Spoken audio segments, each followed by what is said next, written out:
Hello guys, welcome to our channel smart study with RS. आज हम DSSB की super series के कुछ इम्पोर्टेंट क्वेश्चन डिस्कस करने जा रहे हैं। पहला क्वेश्चन है, ए किसी काम को 27 दिन में पूरा कर सकता है, बी उसी कार्य को ए द्वारा किए गए समय के 1/3 समय में पूरा कर सकता है। अगर दोनों एक साथ काम करते हैं तो दोनों मिलकर 6 दिनों में उस काम का कुल कितना हिस्सा पूरा कर लेंगे। यहाँ पे दे रखा है ए किसी काम को 27 दिन में 27 और बी दे रखा है यहाँ पे, बी उस कार्य को ए द्वारा किए गए समय के 1/3 27 का 1/3 करेंगे तो कितना हो जाएगा 9 दिन। बी इसका मतलब कितने दिन में करता है 9 दिन में। दोनों साथ मिलकर करते हैं तो यहाँ कितना हो गया, टोटल वर्क हो गया 27। तो ये रोज का 1 यूनिट करेगा, ये कितना करेगा 3 यूनिट। उसके बाद है यहाँ पे दोनों मिलके यहाँ पे कितना करेंगे, दोनों मिलकर यहाँ 4 यूनिट काम करेंगे। दोनों मिलकर 6 दिनों में उस काम का कुल कितना हिस्सा कर लेंगे। तो 6 दिन में क्या कितना कर लेंगे ये, तो यहाँ पे 4 रोज का 4 यूनिट है तो 6 दिन में कितना हो जाएगा 24 यूनिट 24। तो 27 का कितना हिस्सा है, 3 अट्ठे 24, 3 नीम 27, 8/9, ऑप्शन नंबर थर्ड। उसके बाद नेक्स्ट क्वेश्चन है, 1/5% दलाली के साथ 5% छूट पर 100 रुपये स्टॉक की लागत कितनी होगी। तो यहाँ पे 100, 5% की छूट -5 और प्लस 1/5, तो यहाँ कितना हो जाएगा 95 प्लस 0.2, तो ये हो जाएगा 95.2, ऑप्शन नंबर थर्ड। उसके बाद नेक्स्ट क्वेश्चन है, एक व्यक्ति ने 17,600 रुपये आंशिक रूप से 6% प्रतिवर्ष की दर पर और 5% की दर पर 2 साल के लिए साधारण ब्याज पर निवेश किया। यदि दोनों योजनाओं पर ब्याज बराबर है तो उन्हें 6% पर कितना हिस्सा मिलेगा। यहाँ पे है 17,600, मैंने मान लिया प्रिंसिपल 100 रुपये है, तो एक केस तो है यहाँ पे 6% के हिसाब से 2 साल का कितना हो जाएगा 12 SI, और दूसरा केस है 5% के हिसाब से 2 साल का, ये हो जाएगा 10 रुपये, ठीक है 100 पे। उसके बाद है यहाँ पे SI सेम करना है हमने, यहाँ पे मैं रेशो लूँ, यहाँ पे तो 2/12, 2×5 = 10, तो यहाँ पे क्या है 6:5 की रेशो है। अब मैं सेम करने के लिए इस 6 वाले को 5 से गुणा करनी पड़ेगी और 5 वाले को 6 से, तभी 30-30 बराबर होगा, क्योंकि यहाँ पे क्या है SI should be same, SI same होना चाहिए। SI सेम करने के लिए क्या है यहाँ पे, तो ये क्या है उल्टी रेशो में हो जाएंगे, ये 5 रेशो में होगा और ये 6 में होगा।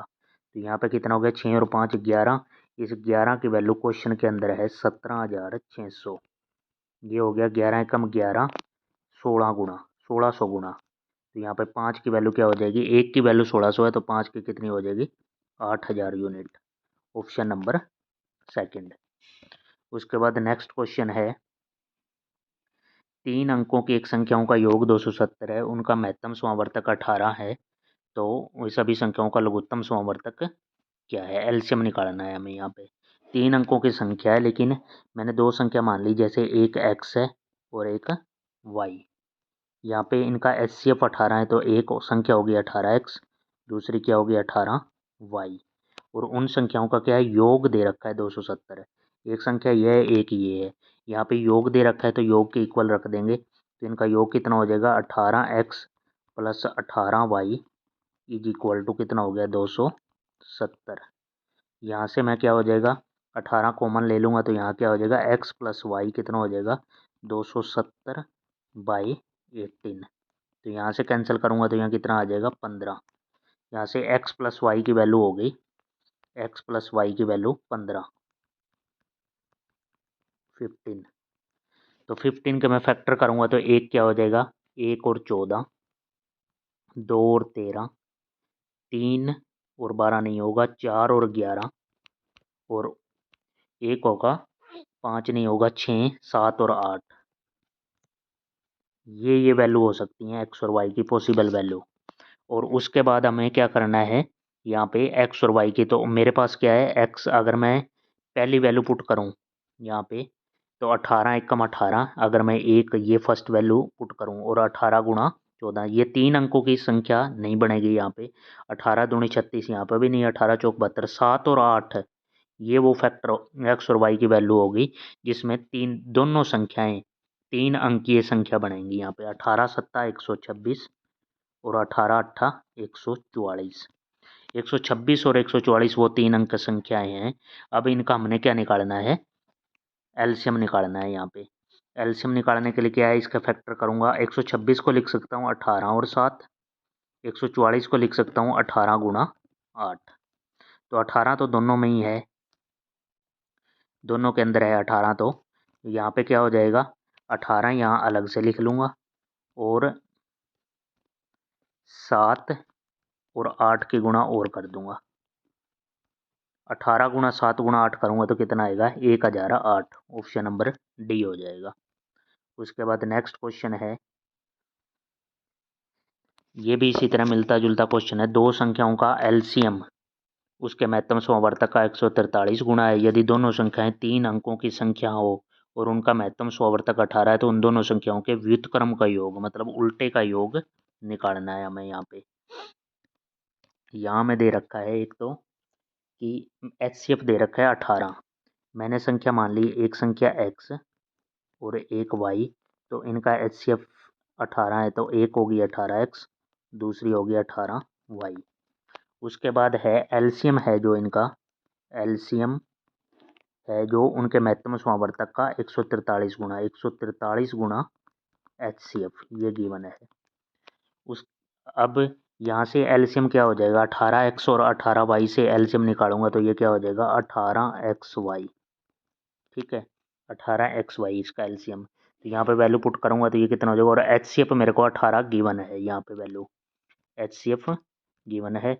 यहाँ पे हो जाएगा 18xy इज इक्वल टू 143 गुणा एचसीएफ की वैल्यू पुट कर दूंगा तो यहाँ पे 18, 18 से 18 कैंसिल, x इंटू वाई कितना आ गया, x इंटू वाई यहाँ पे आ गया 143।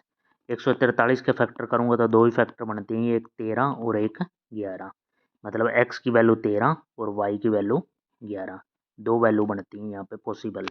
उसके बाद यहाँ पे क्या हो जाएगी, संख्याएं कितनी हो जाएंगी, संख्या हो जाएंगी।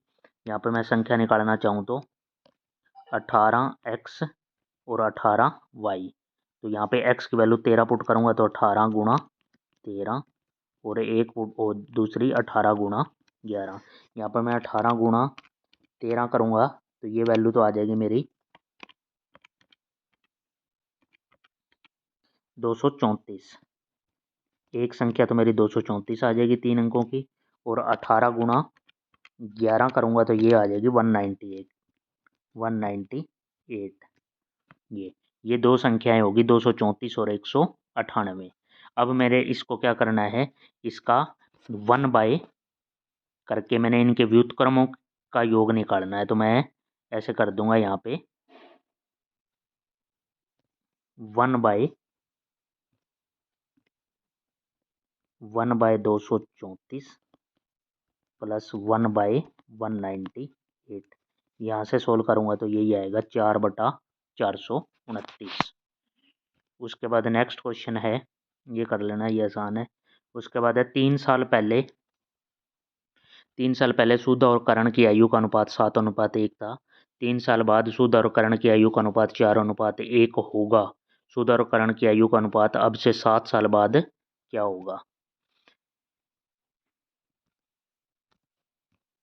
यहाँ पे दे रखा है 3 साल पहले इनकी आयु का अनुपात 7:1 था। उसके बाद है 3 साल बाद, वर्तमान का हमें नहीं पता, लेकिन 3 साल बाद का अनुपात दे रखा है, शुद्ध और करण के आयु का अनुपात है 4:1। और हमें और शुद्ध और करण की आयु का अनुपात अब से 7 साल बाद का क्या होगा वो है हमें पहले वर्तमान का निकालेंगे। वर्तमान के बाद हमने निकालना है 7 साल बाद। तो यहाँ गैप देखें, इनकी रेशियो इक्वल करेंगे। यहाँ 7 और 1 का गैप कितने का है? 6 का। यहाँ 4 और 1 का गैप है 3 का। तो यहाँ गैप इक्वल करने के लिए यहाँ पे क्या है, नीचे वाले को 2 से मल्टीप्लाई करना पड़ेगा, तभी 6 बराबर होंगे। तो ये तो रहेगा 7:1 सेम एज इट इज। ये हो जाएगा, इसको 2 से मल्टीप्लाई करूँगा तो 8 और ये हो जाएगा 2। ये अब 7 और 1 का गैप यहाँ पे भी 6 का है और 8 और 2 यहाँ पे भी गैप इनके बीच का 6 का बराबर कर दिया। तो यहाँ पे अब नया अनुपात ये हो जाएगा। लेकिन यहाँ पे गैप देखूँ मैं, यहाँ पे कितना, 1 से 2, 1 से 2 1 यूनिट ऐड हुआ है। लेकिन यहाँ पे क्या है, -3 और +6 के बीच का गैप कितना है? 6 साल का। इसका मतलब क्या हो गया, 1 यूनिट की वैल्यू कितनी होगी? 6। इस यहाँ पे 8 की कितनी हो जाएगी? 8 छिक 48 और 2 की कितनी हो जाएगी? 2 छिक 12। 48 और 12 ये इनकी कब की आयु है? ये तो 3 साल बाद की आयु है, 3 साल बाद की। लेकिन मैंने क्या निकालना है? शुद्ध और करण की आयु का अनुपात अब से 7 साल बाद। 3 साल बाद की तो है ही, 4 साल और ऐड कर दूंगा तो इनकी क्या हो जाएगी? यहाँ पे 7 साल अपने आप हो जाएगा। 3 साल बाद की तो ये है ही 48 और 12, और 4 साल और, 48 में 4 साल और ऐड करूँगा तो 52, और इसमें 4 साल ऐड करूँगा तो 12 और 4 16। यहाँ पे रेशो निकालूंगा तो 4 से ये 13, 4 से ये 4 चौक 16, 13:4। Option number third. उसके बाद नेक्स्ट क्वेश्चन है, 2 साल के लिए प्रतिवर्ष 10% की दर से एक निश्चित धनराशि पर साधारण ब्याज 5400 रुपये है। वार्षिक चक्रवृद्धि ब्याज के रूप में यदि समान ब्याज दर पर समान अवधि के लिए उस समान राशि पर चक्रवृद्धि ब्याज कितना होगा? 2 साल के लिए क्या दे रखा है? यहाँ पे SI दे रखा है। 2 साल के लिए 10% के हिसाब से, 10% के हिसाब से SI कितना हो जाएगा? 2 साल का कितना हो जाएगा? 20%। 20% की वैल्यू दे रखी है यहाँ पे 5400। लेकिन मेरे को यहाँ पे निकालना है CI की वैल्यू 2 साल के लिए, वो 10% के हिसाब से। 10% के हिसाब से 2 साल के लिए CI की रेशो कैसे होगी? सक्सेसिव से 10 + 10 + 10 × 10/100। तो यहाँ पे कितना होगा? 10 और 10 20, और यहाँ से 2 जीरो कैंसिल हो जाएंगे। कितना हो जाएगा? 21%। तुम्हें वैसे भी याद होगा 21%। हमें 21% की वैल्यू निकालनी। 20% की वैल्यू 5400 है। 1 की वैल्यू यहाँ से निकालूंगा तो कितना हो जाएगा? 5400/20, और यहाँ पे 21% की निकालूंगा तो गुणा में क्या कर दूंगा? 21। जीरो से जीरो कैंसिल, 2 से ये 270, 270 × 21 करूँगा तो 5670। Option number first. उसके बाद नेक्स्ट क्वेश्चन है, 8 पुरुष और 12 महिलाएं मिलकर किसी काम को 24 दिन में समाप्त करते हैं। 40 पुरुष और 45 महिलाएं मिलकर 1.5 गुना काम को कितने समय में पूरा करेंगी? यदि 16 पुरुषों द्वारा 8 घंटे में किया गया काम 12 महिलाएं द्वारा 24 घंटों में किए गए काम के बराबर है। यहाँ पे हमें इक्वेट करने के लिए दे रखा है कि 16 पुरुष का 8 घंटे का काम वो किसके बराबर है? 16 पुरुष का 8 घंटे के 16 पुरुष का 8 घंटे का काम किसके बराबर है? 12 महिलाएं, 12 महिलाओं का 24 घंटे के काम के बराबर। तो यहाँ से मैं रेशो लूँगा तो यहाँ कितना हो जाएगा? 8, 12 महिलाओं का 24 घंटे के, तो यहाँ से कितना कैंसिल कर देता हूँ। यहाँ पे रेशो निकाल लेता हूँ मैं। 8 तिये 24, 4 चौक 16, 4 तिये 12, यहाँ पे हो जाएगा 4P, 4P = 9M, और कैंसिल नहीं होगा यहाँ पे। 4 चौक 16, 4 तिये 12 और 8 तिये 24, यहाँ पे 4P = 9M। यहाँ से P/M की वैल्यू हो जाएगी, P/M की वैल्यू 9/4। ये P/M की वैल्यू कितनी हो जाएगी? 9/4। यहाँ से अब मैंने और क्या निकालना है? 16 पुरुषों द्वारा 8 घंटे में किया गया काम ये दे रखा है। अब 8 पुरुष और 12 महिलाएं टोटल वर्क निकाल लेता हूँ। यहाँ पे 8 पुरुष और 12 महिलाएं मिलकर 24 दिन में समाप्त करती हैं। तो 8 पुरुष, और पुरुष की वैल्यू कितनी है? एक पुरुष की एफिशिएंसी है 9। तो यहाँ पे कितना हो जाएगा? 8 × 9 + 24 महिलाएं, तो 24 गुणा 4, और ये कितना है, 24 दिन में काम करते हैं तो इंटू 24, ये हो जाएगा 9 अट्ठे 72 और 24 चौक 96, और ये कितने 24 दिन में, तो ये कितना हो जाएगा 6 और 2 8 9 7 16, 168 गुणा 24, ये तो हो गया टोटल वर्क TW, 168 गुणा 24। उसके बाद है मेरे को यहाँ पे क्या निकालना है, 40 पुरुष और 45 महिलाएं मिलकर 1.5 गुणे काम को कितने समय में पूरा करेंगे। यहाँ पे 40 पुरुष और 45 महिलाएं मिलकर 1.5 गुणे काम को कितने समय में पूरा करेंगे। इसके इक्वल रख देता हूँ मैं यहाँ पे, यहाँ 40 पुरुष है तो 40 गुणा पुरुष की वैल्यू कितनी है 9 प्लस 45 महिलाएं तो 45 गुणा 4, और कितने गुणा, ये अपने 1.5 गुणे काम, यहाँ पे तो एक काम था तो यहाँ पे ये कितना है 1.5 गुणे काम को, तो यहाँ पे हो जाएगा 1.5, 1.5 गुणे काम को कितने समय में करेंगे तो इंटू टी रख देता हूँ यहाँ पे। यहाँ से मैं सोल्व करूँगा तो टी की वैल्यू कितनी आ जाएगी 8 दिन आ जाएगी।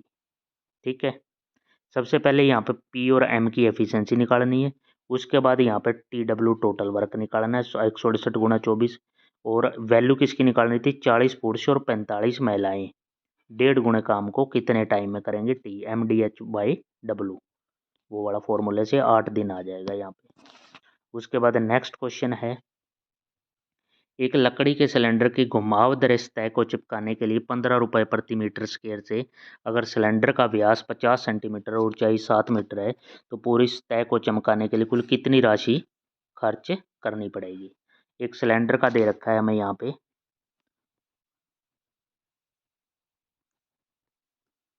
सिलेंडर की 15 रुपये प्रति मीटर से है, सिलेंडर का व्यास 50 सेंटीमीटर है, तो त्रिज्या कितनी हो जाएगी यहाँ पे 50 का आधा 25, लेकिन ये सेंटीमीटर में है तो मीटर में हो जाएगा 0.25 मीटर, और हाइट दे रखी है इसकी 7 मीटर।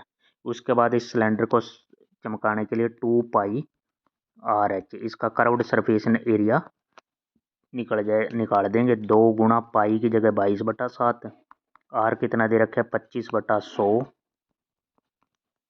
इंटू एच कितना दे रखा है 7 इंटू यहाँ पे कितना हो जाएगा 15 के हिसाब से ये, तो 7 से 7 कैंसिल, 25 का 100, 2 दूनी 2 से ये 11, और 15 गुणा 11 करेंगे तो यहाँ पे आ जाएगा 15 गुणा 11 165, ऑप्शन नंबर डी।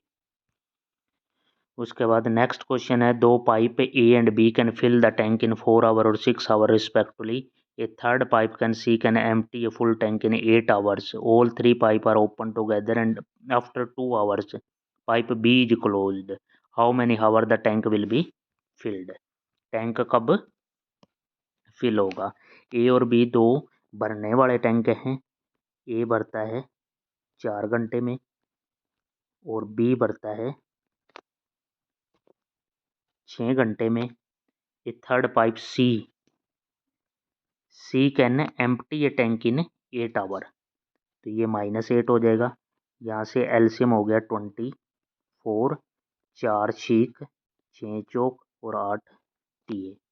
अब क्या है, तीनों पाइप को खोला गया है तो तीनों पाइप यहाँ पे कितनी एफिशिएंसी हो जाएगी 6 और 4 10, और 3 माइनस का यहाँ पे हो जाएगा, तीनों इकट्ठी चलती हैं तो 7 यूनिट पानी डाल देंगे, तो 2 घंटे तीनों ही चलाए हैं तो 2 घंटे में ये कितना हो जाएगा 2 आवर में, तो 7 × 2 14 यूनिट काम तो यहाँ हो गया, रिमेनिंग वर्क रह गया कितना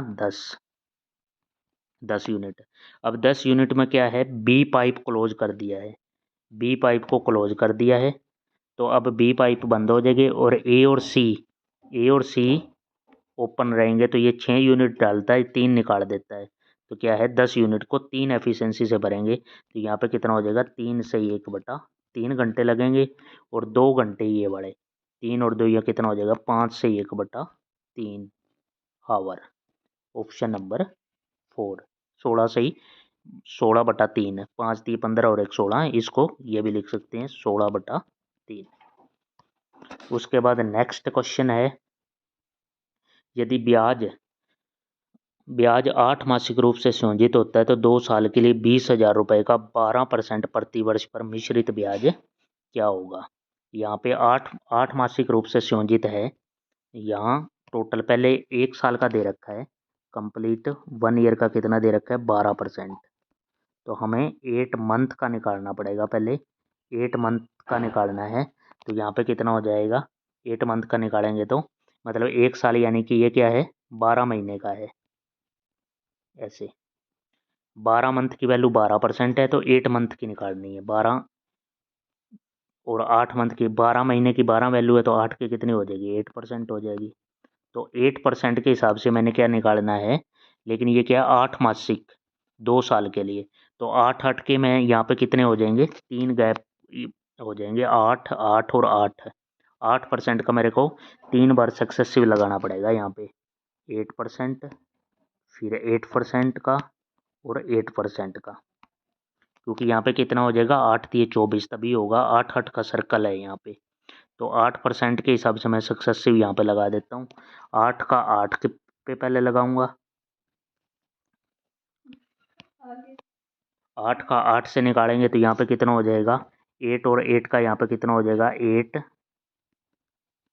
प्लस 8 इंटू 8/100 ये हो जाएगा। पहले यहाँ पे हो जाएगा कितना 8 और 8 16, ये हो जाएगा 16.64 और 16.64 का फिर मैं 8% से फिर लगा दूंगा 16.64 प्लस 16.64 इंटू 8/100। तो ये कितना हो जाएगा 16 और 8 24.64 प्लस इसको सोल्व करूँगा मैं 16.64 इंटू 8 और डिवाइड बाय 100। तो यहाँ से हो जाएगा 1.3312। इसमें ऐड कर दूंगा मैं कितना 24.64 ये हो जाएगा 25.97। ये मैं टोटल अलग लिख देता हूँ, ये आ जाएगा 25.97। अब मैं 20,000 पे इतनी परसेंटेज निकाल लूँगा। 20,000 पे 25.97 निकालूंगा तो कितना आ जाएगा 51,9194.24। उसके बाद next question, the parallel side of the trapezium are 10 और 18 centimetre and each non parallel side is 8 centimetre. What is the area of the trapezium nearest to whole number. Trapezium का यहाँ दे रखा है, एक नया ट्रेपीजियम का क्वेश्चन मिल गया था मेरे को, यहाँ करवा रहा हूँ। ऐसे ट्रेपीजियम होता है भाई ये इस शेप का, ये इसकी हाइट होगी, ठीक है। उसके बाद क्या है पैरेलल साइड इसकी दे रखी है, ये 18 होगी, ये ऊपर वाली 10 दे रखी है और नॉन पैरेलल साइड ये है 8। Non parallel side is 8 centimetre each non, दोनों ही 8 हैं। यहाँ से ये हाइट इसकी भी ये हो जाएगी। यहाँ से क्या हो जाएगा, इसको मैं ब्रेक कर लेता हूँ नीचे वाले को, ये 10 हो गया, ये 10 ऊपर वाली 10 है तो नीचे वाली 10, बाकी कितनी रहेगी 8। तो ये भी 4 और ये भी 4। अब मैं हाइट यहाँ से निकालूंगा तो क्या है, यहाँ से मैं यहाँ लगा दूंगा, क्योंकि ये राइट एंगल ट्रायंगल है, यहाँ पे 90 डिग्री है तो यहाँ मैं निकाल सकता हूँ 90 के सामने वाला हाइपोटेन्यूस हो गया। तो यहाँ मैं सोल्व करूँगा तो 8 का स्क्वायर 64 माइनस 4 का स्क्वायर 16 और अंडर द रूट। यहाँ से मैं करूँगा 64 माइनस 16, 64 माइनस 16 करूँगा तो 48, 48 का अंडर रूट हो जाएगा 16 इंटू 3। यहाँ पे 48 की अंडर रूट की वैल्यू निकाल लेता हूँ मैं, अंडर रूट 48 लगभग ये 6.9 के आसपास है, 6.9। तो ये मेरी हाइट की वैल्यू आ गई एच की। अब मैं पैरेलल साइड का एरिया निकाल दूंगा ट्रेपेजियम का, very easy, 1/2 sum of parallel side. Sum of parallel side कितना हो जाएगा, सम ऑफ पैरेलल साइड 18 और 10 28 इंटू हाइट 6.9, ये 2 से ये कितना हो जाएगा 14, 14 इंटू 6.9, 14 इंटू 6.9 तो ये कितना हो जाएगा 96.6, 96.6। ये लगभग क्या हो जाएगा 97% के 97 सेंटीमीटर स्क्वायर हो जाएगा, 96.6। उसके बाद यहाँ पे ही ये मैंने इम्पोर्टेंट क्वेश्चन अलग से पीडीएफ पर निकाल ली थी, कुछ प्रीवियस ईयर क्वेश्चन जो मैंने यहाँ पे आपको सोल्व करवा दिए हैं। ये सब बाकी इजी थे, वो मैंने इस पीडीएफ में नहीं लिए हैं। इसको ज़्यादा से ज़्यादा शेयर करें, सब्सक्राइब कर लें चैनल को, और अच्छा लगे तो लाइक करें। Thank you for watching.